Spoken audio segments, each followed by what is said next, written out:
Empire of Dreams podcast.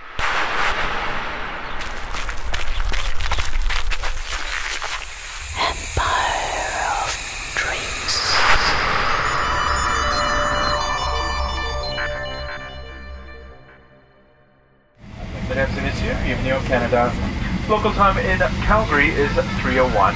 Please remain seated with your seatbelt fastened and your baggage stowed until the seatbelt sign has been turned off.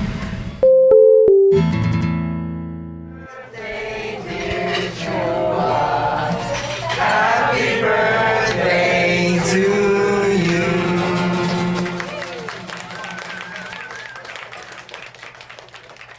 I'm at my dad's 80th birthday party in Calgary, a city I grew up in located in Western Canada. Many people here I haven't seen since I was a teenager. At the party, I sit next to a woman who's around 60 years old. She tells me something I will never forget. It's about Alzheimer's patients, older people who have lost their memory. She said to me, "Isn't it interesting that just about everyone with Alzheimer's asks for the same thing? Take me home.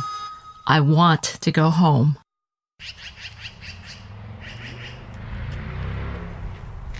And so here I am in Calgary where I grew up, the years before high school, and the time period seemed dusted with sunshine.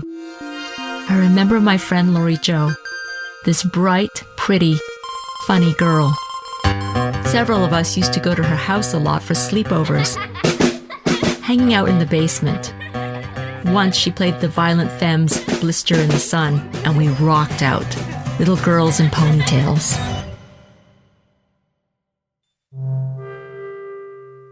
At the time of my dad's birthday celebration, I find out that Lori Jo has died from a motorcycle accident. I meet up with her best friend Doris, who was also a good friend of mine back then. Doris just moved back to Calgary from the United States 2 weeks prior to Lori Jo's death. In many ways, Lori Jo represented Calgary to you, I guess. Yeah. Like I said, she was an anchor here for me. That the fact that, you know, when she lived in Calgary, that we would get together, usually at her mother's house, often at her mother's house, to relive those childhood times that we spent in her bedroom, in her parents' house. And when I came back to Calgary, I always knew I would see Lori Jo and her family, right? So it was part of it was her, obviously, but it was also the fact that her family had welcomed me into their home when I was a kid who was going through a lot of terribleness in my own family life, losing my dad. And the fact that Lori Jo's dad now had died in 2006. Those are connections to home that you cannot replace. Come on, doggy.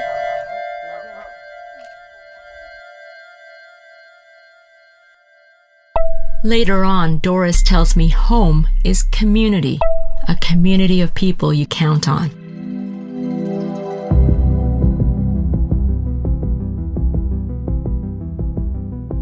During this visit to Calgary, I start watching the Netflix series Stranger Things. It takes place in the 80s, the time my friends Lori Jo, Doris, and I hung out. In the series, a kid goes missing, but he's actually in an upside-down world, a parallel universe in his hometown. That's how I'm feeling all week in Calgary, outside looking at the childhood world. Past and present collide. Where am I?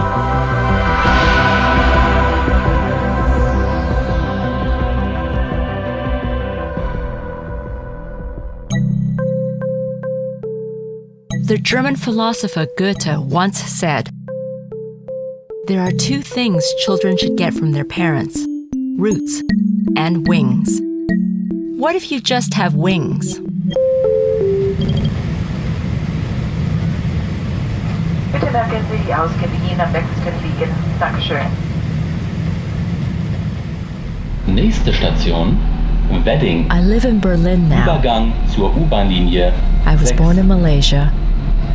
I lived in different places across Canada and briefly lived in France at one time.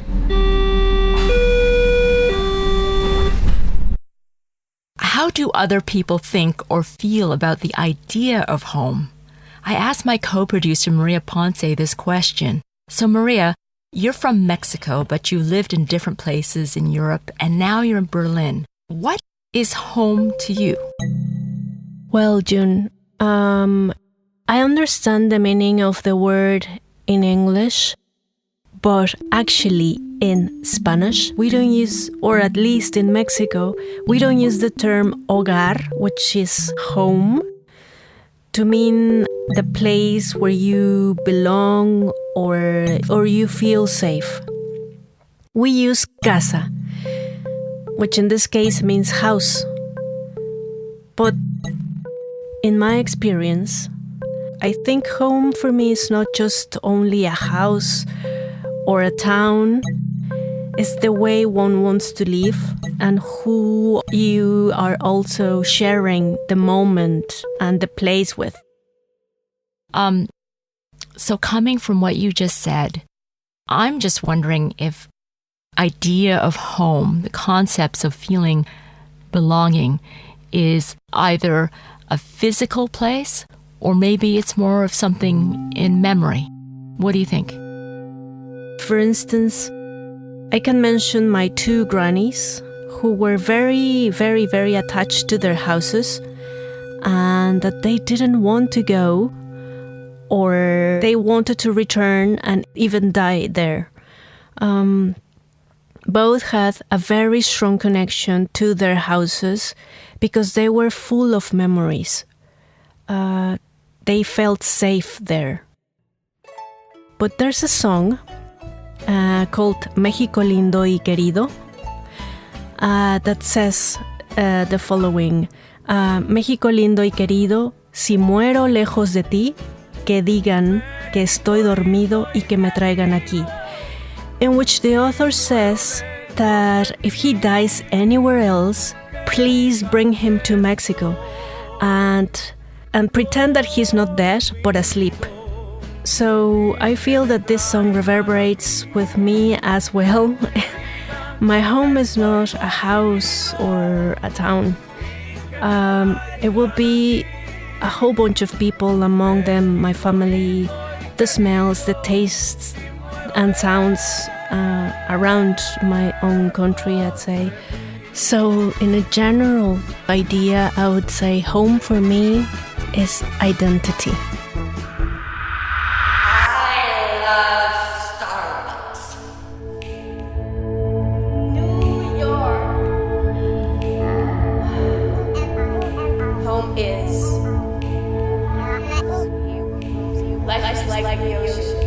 That's from a play called Leaving Ziller Valley by Julia Rosa Stockel. The play explores a personal quest for a safe harbor, to feel purpose and belonging. Hey, do you hear me? Hola, ¿cómo estás? Bien. ¿Y dónde estás tú? ¿En Estados Unidos o...? Ah, en Berlín también. Genial, perfecto. I interview her on Skype. She's in a hotel room in Zurich, a fitting place as her play also takes place in various hotel rooms. For me, home is something I create for a certain period or for a moment with people. And then certain people will mean home for me. That's like my mom or my family.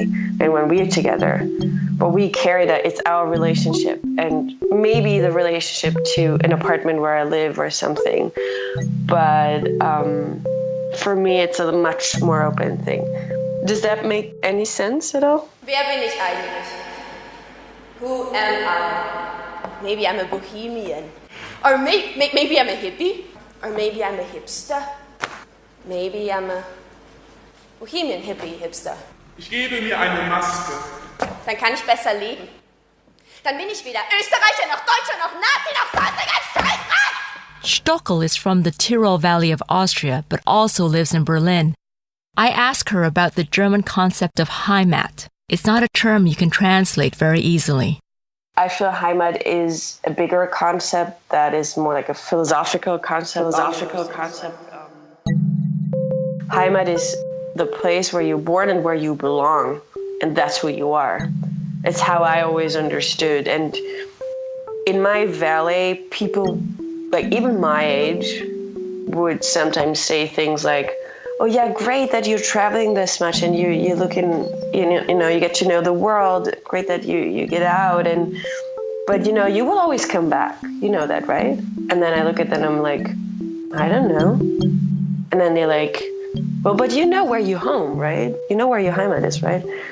And then, wo du daheim bist, that's what they would say. And I'm like, well, yeah, I know. I'm not sure. That kind of thing, reaction. I feel it's really weird to even like make this assumption that you'll come back. Home is the moment. Tschüss, bye bye, arrivederci, do svidania, adios, auf Wiedersehen. So long, so long.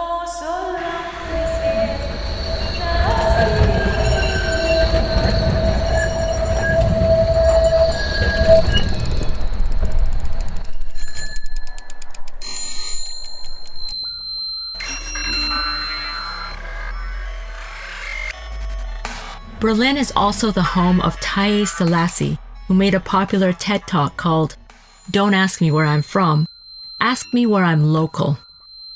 In her talk, she says where we carry out our everyday rituals and relationships shapes our identity.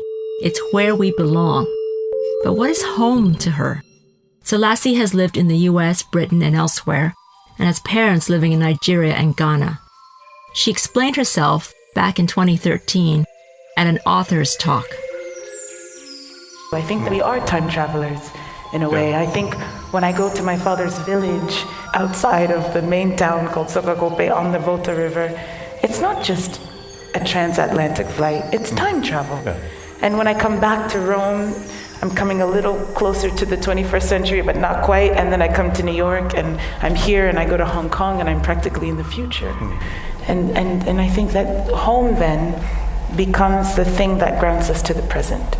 It's the relationships, it's the love, it's the embeddedness that allows us to keep track of who we are in all of this motion.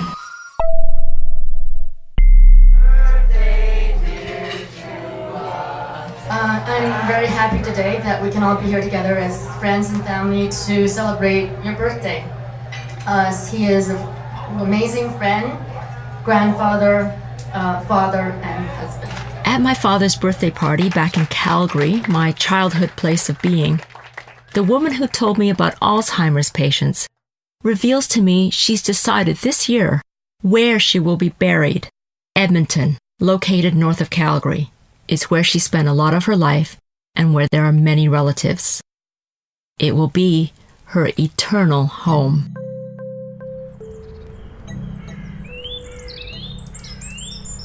I think the answer to the question of home depends on where you are in life. I discovered a saying, which I believe is by the German writer Hermann Hesse, and I hope it's correct. One never reaches home, but wherever friendly paths intersect, the whole world looks like home for a time. Hope you've had a pleasant flight, and we look forward to seeing you again in the near future. Once again, thank you and good afternoon. Merci et bonne journée.